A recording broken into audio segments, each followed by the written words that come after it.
saúde e sobre doença, e fico muito contente que a psiquiatria e a saúde mental cada vez mais faça parte destas formações e destes eventos de literacia, porque, caso não tenham reparado, a saúde mental é a coisa mais importante que pode haver, e não há nenhuma especialidade médica que não se cruze com a saúde mental e com a psiquiatria. Mesmo que queiram fingir que não tem nada a ver com os psiquiatras, é inevitável, porque tudo afeta o funcionamento cerebral, portanto, não só do ponto de vista psicológico, mas mesmo do ponto de vista biológico. E é aí que, na verdade, isto é quase um ponto introdutório para o tema de hoje, porque eu vou-vos falar, no fundo, da relação entre as doenças reumáticas e as doenças mentais / saúde mental, que é uma coisa importante que se diga que, hoje em dia, o tema da saúde mental está muito popularizado. Nas redes sociais, então, muito frequentemente, como sabem. Eu tenho alguma presença nas redes sociais e a minha presença nas redes sociais deve-se ao facto de eu achar que o espaço comunicacional tem que ser ocupado por pessoas que saibam falar sobre os temas. Porque a maior parte das pessoas que está nas redes sociais a falar sobre saúde mental não percebe nada do assunto. Porque hoje em dia as pessoas acham que por terem tido uma experiência pessoal de burnout, por exemplo, as capacita para ser coach dos outros. E não é verdade. Portanto, é por isso que eu acho importante que médicos e psiquiatras façam parte destes eventos formativos de literacia e saúde mental. Sabendo que uma coisa é falarmos de saúde mental, e a saúde mental, no fundo, não é só a ausência de doença mental. A saúde mental é um estado global de bem-estar psicológico e que engloba todas as outras vertentes da nossa vida, seja a saúde física, seja o trabalho, as relações interpessoais.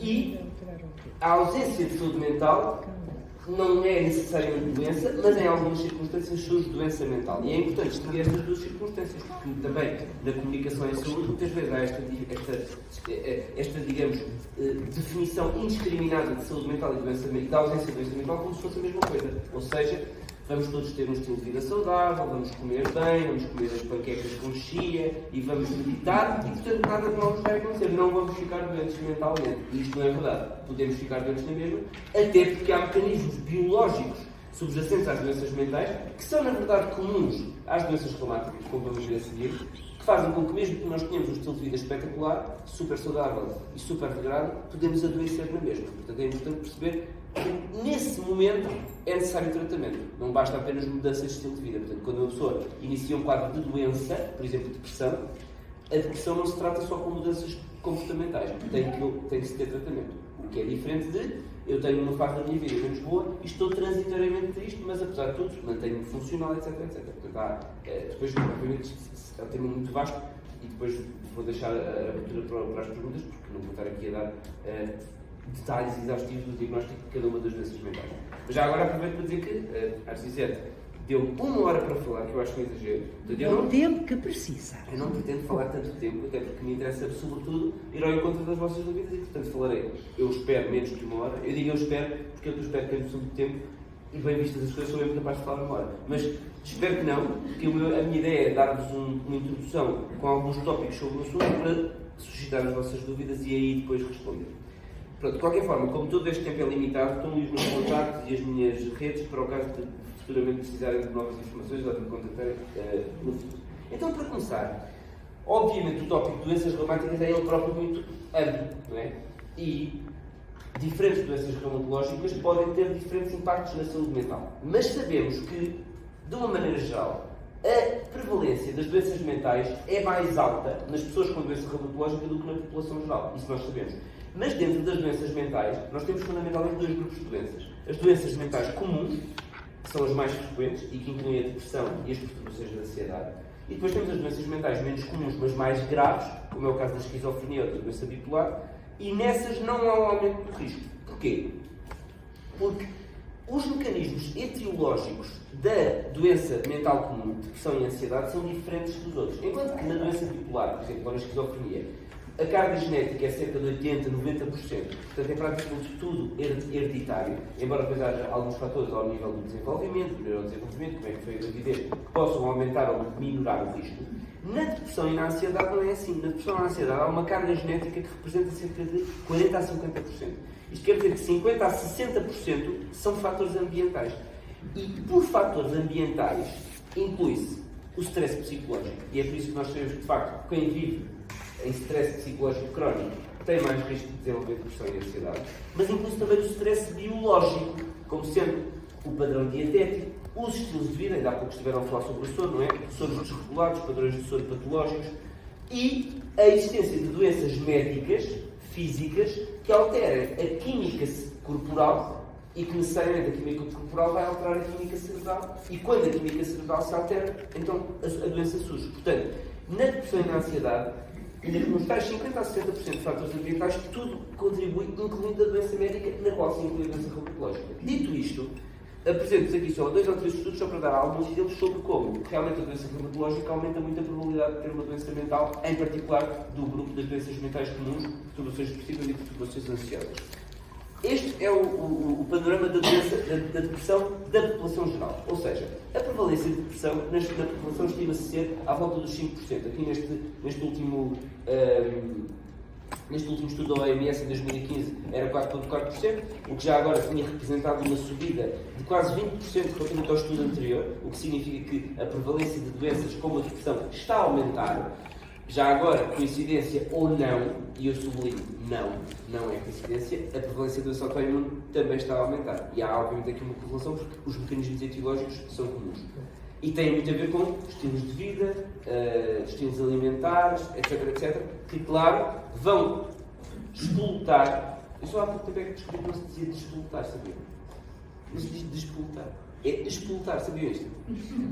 Explotar. É a espoleta e tirar a espoleta. Tirar a espoleta, mas eu dizia despolutar. E agora aprendi que é explotar e sinto-me sempre ridículo dizer explotar. Porque como disse toda a vida despolutar, acho que estou a dizer mal, mas não. É só para vocês saberem que eu estou a dizer bem. É despolutar. Claro que estas coisas vão explotar depois da doença mental. Mas os mecanismos são múltiplos. E vocês podem, aliás, ver naquele gráfico que os países, por exemplo, com um estilo de vida mais ocidentalizado, como é o caso do nosso, têm uma discussão até maior do que estilos de vida menos ocidentalizados. Portanto, isto está relacionado com a forma como nós estamos a viver. E já agora, é muito importante que as pessoas, eu acho que ainda há muito a fazer em termos de sensibilização das pessoas relativamente ao estigma que há sobre a doença mental, e sobre as suas potenciais consequências, porque no caso em particular da depressão e da ansiedade, as pessoas continuam ainda assim a desvalorizar muito. Eu digo as pessoas, tanto as pessoas não médicas como as próprias pessoas médicas. Muitos médicos continuam a achar que a depressão é uma coisa menor. Pronto, a pessoa está a tomar um antidepressivo, deixa lá, mas pode ser que melhor, se não melhor, também paciência. Não é realmente o problema dela. O problema dela é o luxo. Mas, por exemplo, mesmo que a pessoa não tenha nenhuma outra doença, a depressão pode ter outcomes gravemente negativos, como sendo a própria morte. Não sei se vocês têm consciência, mas nos Estados Unidos, por ano, morre mais gente por suicídio do que por homicídio. E morre muita gente por homicídio nos Estados Unidos, não é? Portanto, é para verem a dimensão do problema. Já para não dizer que, e eu vou explicar isso um bocadinho mais à frente, a doença mental aumenta a probabilidade da doença física. Aumenta a probabilidade da doença cardiovascular, a probabilidade da doença oncológica e a doença autoimune e a doença reumatológica em particular. Mas, digo antes, mas o inverso também é verdade. Ter a doença reumatológica aumenta a probabilidade de doença mental. Por exemplo, neste estudo que vocês podem ver aqui, avaliaram doentes com espondilite anquilosante e verificaram que o risco, não só para perturbações depressivas, perturbações do sono, perturbações de ansiedade, era maior do que os controles nos falou. Portanto, quer dizer que ter estas doenças por si só aumenta a probabilidade de ter depressão, ansiedade, perturbações do sono. E, pior do que mais prevalência de doença, é o burden associado, o burden é a carga de doença associada à doença fica maior. Ou seja, se uma pessoa tiver, vamos supor, neste caso, artrite reumatoide. Eu estou, no fundo, a dar exemplos de diferentes doenças reumatológicas para se perceber que isto é uma coisa mais ou menos transversal às doenças, ainda que haja variações de prevalência, mas a ideia é a mesma, que é, não só aumenta a prevalência da doença mental, portanto as pessoas têm mais depressão, como tem uma carga de doença reumatológica maior. Quer dizer que a pessoa que tem artrite reumatoide, neste caso em particular, e tem depressão, tem uma carga de doença maior. O prognóstico da doença reumatológica piora. A evolução clínica da doença reumatológica piora. A resposta aos tratamentos reumatológicos piora. Portanto, como veem, se vocês não tivessem nada preocupados com a doença mental e achassem que era tudo uma tanga, pelo menos verifiquem que a doença reumatológica vai piorar. Portanto, quanto mais não seja para melhorar o outcome global do doente, a depressão tem que ser tratada e tem que ser um alvo da nossa atenção. A psoríase, por exemplo, que não sendo uma doença só reumatológica, porque no fundo é uma doença multissistémica, mas que tem uma componente reumatológica importante, é também paradigmático. Este estudo foi avaliar não só a prevalência de depressão, como a prevalência de ideação suicidária, e a prevalência é descomunal. Vocês podem ver ali que nos estudos menos, nos mais aqueles em que as prevalências eram mais bem estimadas, rondavam os 30% a 40%. Portanto, vejam que isto são 10 vezes o risco de depressão da população geral. Portanto, ter uma doença reumatológica aumenta muito o risco de depressão. Agora vocês podem perguntar assim, mas porquê? Isto é mais um estudo, só para acrescentar mais à carta, que no caso da artrite psoriática o mesmo se verifica. Agora o que eu queria dizer era, provavelmente, muitos de vocês já pensaram, ao longo da vida, e é uma coisa que se discute na comunidade, claro, a pessoa tem uma doença reumatológica, a pessoa tem uma qualidade de vida pior, é natural que esteja mais deprimida, não é verdade? A pessoa é o que está a pensar, claro. Mas devo dizer que não é só por isso. Mas é um fator, ou seja, claro, a pessoa quando até espirra, não é? Está lá a intensidade disto. É normal que espirre, porque é chocante. Está nada frio, está ótimo. Não acho que esteja frio. Acho que está ótimo para mim que estou aqui, está muito bom. Mas, claro que durante muito tempo foi estudado e tentou-se correlacionar a evolução da doença reumatológica com os outcomes específicos, como quem diz. Quanto pior for a evolução da doença dermatológica ou da doença reumatológica, pior vai ser o outcome depressivo. Porque o que faz com que a pessoa fique deprimida é que está com má qualidade de vida e com mau estilo de vida. Não é completamente verdade. Embora o fator stress psicológico associado a ter uma doença reumatológica que nos tira a qualidade de vida seja outro dos fatores a ter em consideração, o stress biológico que a própria doença acarreta é suficiente para aumentar o risco de depressão. Por exemplo, vários estudos mostram que doentes com psoríase, com lesões muito expostas versus doentes com lesões menos expostas, não têm necessariamente uma depressão maior versus que não têm lesões. Não estou a fazer entender? Ou seja, uma doença psoriática com menos impacto visual, com menos impacto psicológico, pode ter mais risco de depressão. Porquê? Porque o que se verifica é que o que é importante aqui é o status inflamatório da doença. E, portanto, se a doença tiver um status inflamatório aumentado, mantido, o risco de ter depressão é maior, independentemente da gravidade, digamos, da exposição ou das lesões físicas ou dos outcomes visíveis e, portanto, com o impacto psicológico que a doença possa ter. E então era aqui que eu queria chegar. Há, na verdade, uma relação bidirecional. Por um lado, ter uma doença reumatológica ou reumática, como queremos chamar, vai dar stress e, portanto, a pessoa tem uma pior qualidade de vida, a pessoa pode ter sequelas que levam a fatores psicológicos e, por estar psicologicamente pior, a pessoa pode ficar mais deprimida. Também é verdade que a doença reumatológica, vimos antes disso, não é? Desculpa, também é verdade que a doença mental vai influenciar a evolução da doença reumática e por isso é muito importante que se perceba que o tratamento da depressão é importante para o outcome final da doença reumatológica. E eu ainda acrescentaria outra coisa. Além dos mecanismos psicológicos, como nós expliquei, há então os mecanismos biológicos. Quer dizer que nós temos que perceber que há fatores etiológicos, fatores causais, que são comuns às doenças mentais e às doenças reumatológicas. Por exemplo, um engadamento cardiovascular, aliás, isto é válido para várias doenças com componente inflamatório e não apenas doença reumatológica. A doença cardiovascular tem um aumento do risco de doença depressiva, a diabetes, que é uma doença tão comum e que, na verdade, também se associa muitas vezes à doença reumatológica, porque como isto é, no fundo, um conjunto de doenças inflamatórias sistémicas, todas elas se alimentam umas às outras e todas elas aumentam o risco mútuo. Portanto, na verdade, isto é o mesmo tipo de doenças. A patologia autoimune, 70% tem depressão e a doença oncológica o mesmo se verifica. E, portanto, vocês veem, são doenças muito diferentes, com formas de expressar diferentes e com potenciais de cura ou de transição para a doença crónica também diferentes. E o fator que lhes é comum é o facto de serem doenças com um padrão inflamatório que vai alterar a química circulante e a química cerebral. O que se relaciona e nos ajuda também a compreender porque é que a depressão dá certas alterações do cérebro que não têm nada a ver com aquilo que habitualmente nós pensamos, não é? Eu não sei qual é o grau de conhecimento que os senhores têm sobre os antidepressivos, mas toda a gente já ouviu falar dos antidepressivos e toda a gente já ouviu falar da serotonina, da noradrenalina, da dopamina e de como é o desequilíbrio destes neurotransmissores que leva à depressão. E é verdade, mas não pode explicar tudo. Porquê? Por exemplo, nós sabemos que doentes com depressão de longa data, não tratada, têm atrofia do cérebro. Ou seja, há certas regiões do cérebro que perdem volume, perdem neurónios, como é o caso do hipocampo. O hipocampo é uma zona responsável pela criação de novas memórias, pela consolidação das memórias. Portanto, não é por acaso que as pessoas, quando estão deprimidas muito tempo, parecem muito estrangeiras, porque deixam de conseguir consolidar a memória porque o hipocampo está atrofiado. Isto não se justifica apenas por serotonina na hora de dormir, tem que haver outros mecanismos. Os mecanismos são provavelmente os mecanismos inflamatórios. Agora, o que eu vos queria mostrar é que eles, na verdade, estão relacionados entre si e uma coisa não escolhe a outra.